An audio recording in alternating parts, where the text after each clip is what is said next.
Welcome back. Today we're going to take a look at comparison tests for series. And for those of you who were not a big fan of the integral test, you're really going to like this test because it almost basically gets rid of it because we're just going to compare. So, for example, let's say we want to find the summation of the series from 1 to infinity of 1 over, let's say, n squared plus 1. Now, if we tried to do this with the integral test, it got pretty ugly because we would have to write this as the integral 1 over x squared plus 1 dx from 1 to infinity. And if you notice, of course, this is improper. And we don't like improper because they make things a little bit more complicated for us. But another way we can solve this is by looking at a comparison. Now, again, for the integral test, of course, this would be our arctangent. Sorry about that. This would be our arctangent. And that gets pretty ugly, like we said.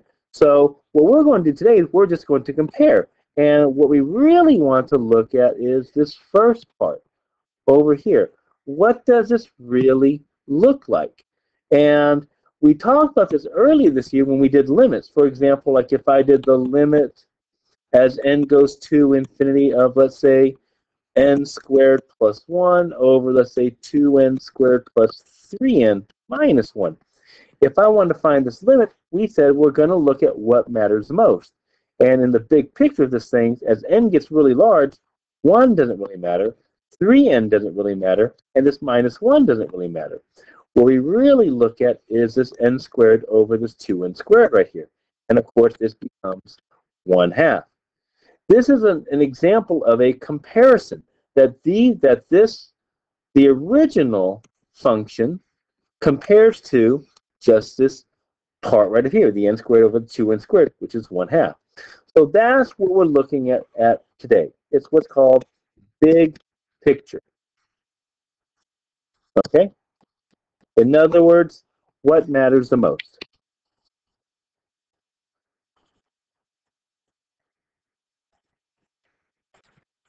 And that's what we're going to do for a comparison test. So instead of using the integral test, we are just going to compare.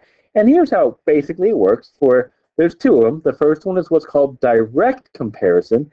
And direct comparison says, okay, if the original, that's a sub n will always be the original,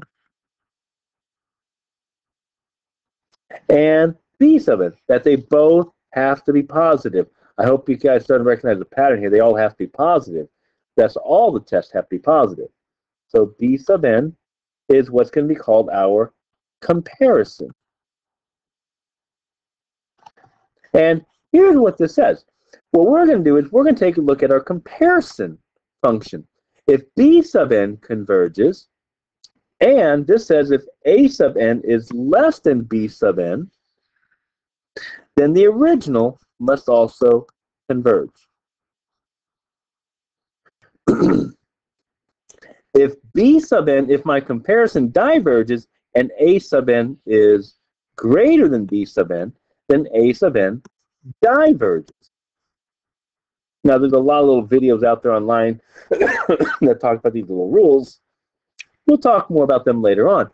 We're gonna talk about this in just a few minutes. Why does a sub n have to be b sub n to converge, and why does the original have to be greater than the comparison to diverge? We're going to talk about that when we go to our examples. But in the meantime, well, let's go and take a look. So this is our rule right here. So we're going to take a look at an example. So we want to determine if this series here converges. So what I'm going to look at that is my comparison test. I could try to use arctangent for this one, but it doesn't really fit the mold very well, especially with that cube. And if I try to do, let's say let's try to do nth term. If I try to do nth term, you don't have to write this down. As n goes to infinity of 1 over n cubed plus 1, that becomes 0. Well, nth term fails. Well, this also is not our geometric series. It's also, and I definitely don't want to do the integral test. But if I look here, if I ignore the 1 down here, if I just look at the 1 over n cubed, I'm thinking, that looks like P series. So that's what I'm going to do. I'm going to treat this like P series. So this is how our comparison test works. Our original is this 1 over n cubed plus 1. Our comparison is just going to be the 1 over n cubed. This is the one that I use. So our first step is to just look at the comparison part. N goes from 1 to infinity, 1 over n cubed. Well, this is, like we said before, this is P series. P is 3, which is greater than 1. Therefore, the series converges by P series. And remember, you have to write all of this out. It's not the most exciting thing. So once I compare them, but now I have to check. This is my check. I want to make sure this converges. The check says that A sub n, that the original has to be less than or equal to the original. Rarely is it ever really equal to. Now, why does this have to work? Well, what it's saying is if B sub n is greater than A sub n. So remember, my original, this 1 over n cubed plus 1. Here is my comparison. Well, if this one is smaller than my comparison, it must also converge. So if my original is smaller than my comparison, it must also converge. And the reason why that is because since I know this one converges and this is smaller than my comparison, it must also converge. Very simple. So that's a true statement. So therefore we say that the series, this is our final answer, the series converges by direct, and this is called direct comparison. And that's our final answer right there. So again, let's take a look at another example. This goes really quickly. Most of these you're going to do all in your head, and that's the whole goal. So if we look at the second example here, I do not want to try an integral test on this one. And again, if I try the nth term, that just goes to 0. So my nth term is just my easy favorite one. That fails. This is geometric. Nope. Integral test? Not on my watch. Right? Sad face there. Integral test? So I want to know how to do this one then. In P series, well, this is definitely not a P series. So I'm going to compare it. So my original is this 1 over 3 to the n plus 2. Well, what am I going to compare it to? What's my B sub n going to equal? Well, I get rid of the 2. What matters the most? The 2 doesn't really matter. And this is what I want. This 1 over 3 to the n. This looks familiar. Oh, yeah. That's geometric.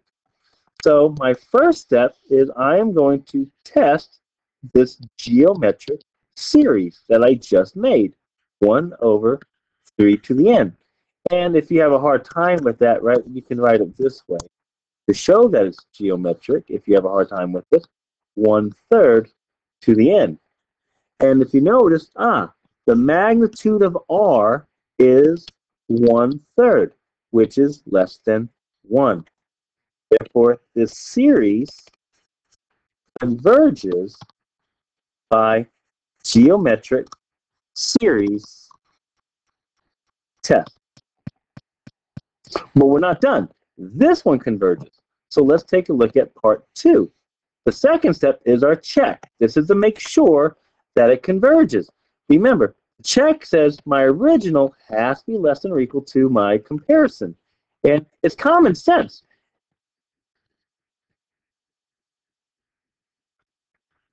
I want to check this is true.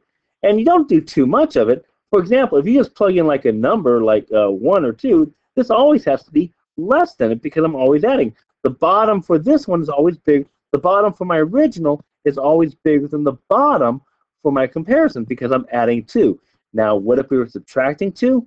Different story. We'll talk about that in another video.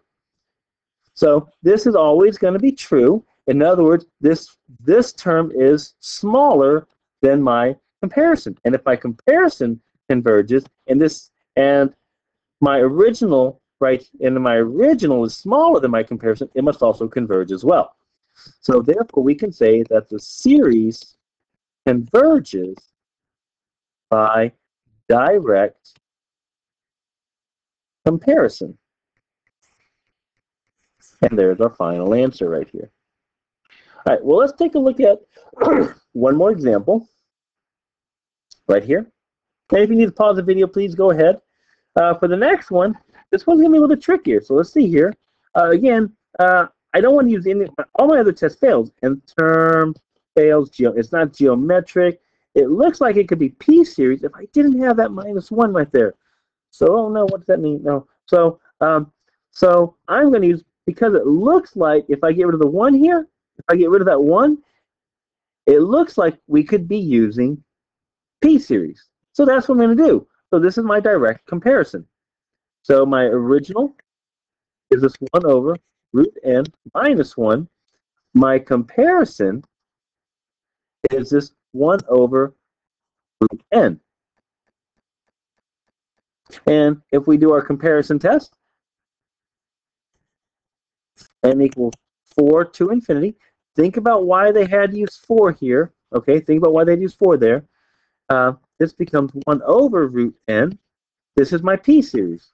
P is 1/2, which is less than 1. And according to that, therefore, the series diverges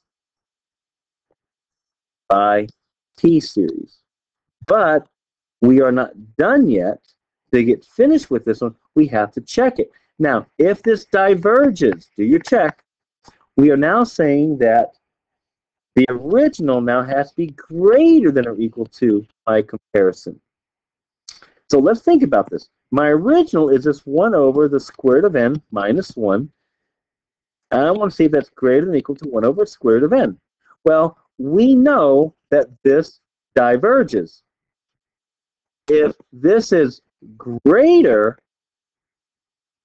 than b sub n, it must also diverge. Because if this goes to infinity, and this is bigger than my comparison, it must also go to infinity. And that's what we say has to be greater than or equal to. And this is true. And we can tell very simply because the root n minus 1 is always going to be smaller than root n. And that's true if you look at a fraction. If I look at the fraction greater than, I said smaller, greater than, the fraction 1/2 is always greater than the fraction 1/3. So this is going to be true in this case. So therefore, we would say that the series now, keep doing that, the series diverges by direct comparison.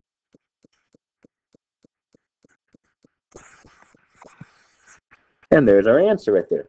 So we're going to end this video right here, but please make sure you go to the next video and we'll go over what's called limit comparison. It's what happens if direct comparison fails.